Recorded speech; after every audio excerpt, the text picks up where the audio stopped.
Hey guys, this is Pastor Ryan.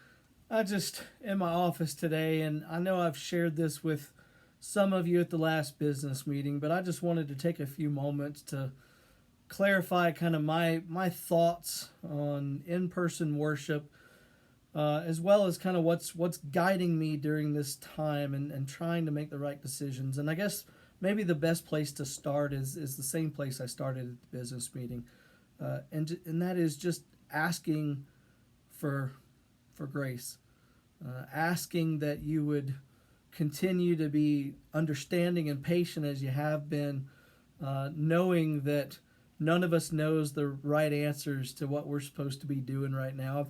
I've actually contacted and spoken with a good handful of other pastors in different parts of the country, who are doing worship in different ways right now during this pandemic, during the quarantine.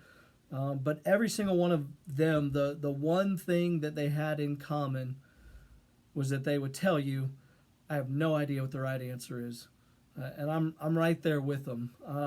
We're all trying to do our best with what we have, and everybody's situation is different. So for me during this time, obviously, you want as Christians, Paul tells us to be good citizens, and not just good citizens, the best citizens. We're told to follow the laws of the land, even the ones that we don't personally agree with. That obviously stops the moment when those laws begin to contradict the laws of God. But sometimes finding those lines even can become very difficult. I'm not sure where they are right now either, but we continue to try to evaluate that, and I tend to personally become very skeptical when laws are passed that prevent us from worshiping. But we do still have other avenues available. The online worship that we're doing is a great tool, I think, and will be one of those ways that we've become strengthened as a church as we move past all of these things.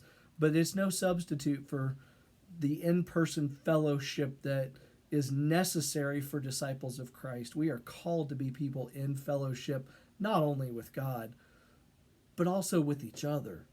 That's something that is not just God given and God ordained; it's God commanded. So we want to provide those things in a safe way, and so you guys know we've always tried, since all this started, to do what is best for the health and safety of the people of our church. But it's also become increasingly apparent, I think, over the last handful of months that yes, physical safety and physical health is certainly a concern. Um, but I think the emotional and the spiritual health of people, we can't ignore that either. Unfortunately, we don't have to look far. We can find headlines of children who are taking their lives because they don't have that fellowship with their other students and their friends. We're built that way. That's part of being people, is that we need that interaction. We need those relationships. Again, it's something as Christians that we need for our spiritual walk. And so our spiritual health, especially, but also our emotional health, is something that we can't ignore. We can't say your physical health is the only thing that matters and it's more important than everything else. That's not right either. So we're trying to balance those things, to evaluate those things, and so for me, I'm a lover of freedom. I love freedom. With freedom comes responsibility. The only way to have true freedom is for people to take personal responsibility. And so, in order to provide that freedom and enable that personal responsibility, there have to be options.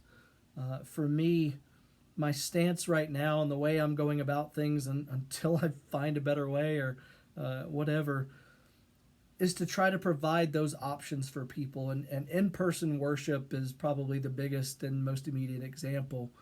Um, we know that we still have people that aren't comfortable yet because of different situations that they're in, and everybody's situation is different. I get that. And there are some that aren't comfortable to come back yet to in-person worship. And again, we have all these online tools and the 800 number and all those things to try to still provide a sense of community and worship if that's the case. But we also know that we have a lot of people that crave and need that in-person worship as well right now, and they're ready for that in their situation. So for me, providing that freedom or enabling that freedom means that I need to provide that option as well. And so that's what we've been trying to do. If I take that away, then no longer do those people who want in-person worship, who need that fellowship, no longer do they have an option. I'm dictating at that point, or the government is dictating at that point what they're able to do. So we want to provide those things so that people can make up their own minds as far as where they're at in their situation, what's most important to them in their situation, what they're willing and able and comfortable to do in their situation, recognizing that everybody's situation is different. That's kind of why we're trying to still provide as much as possible, as safely as possible as we can. So I hope that clarifies things on where we're coming from. Everybody knows this is a fluid situation, to say the least. Everything is changing constantly, and so we continue to adapt and update our plans and everything as well. But we want to do everything we do, not only as Christians, but also as First Baptist Church, and also for me as a pastor. I want to do all of this for the glory and honor of God, and I pray that that is what we're doing. I would ask again for your grace to be extended, and I would ask for your prayers in leading and guiding the leadership of this church to make those decisions in the most godly way and God-honoring way possible. Your prayers are always important, and they are especially critical right now. So thank you all for the generosity that you've continued to show through this time, for the patience and the flexibility that you've shown through this time.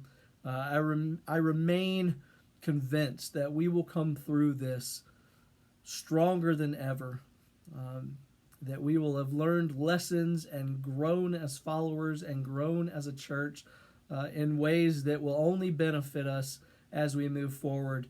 And no matter what's going on out there in the world, the light always shines the brightest in the midst of the darkness. That doesn't change either. We are still called to do everything that we were called to do before all this hit. We are called to be the salt and the light on this earth right now, right where we're planted. We were made by God for this. And we're here, and we're going to do the best that we can. Thank you, guys. I love you. God bless you. Peace, love, and soul, brothers and sisters.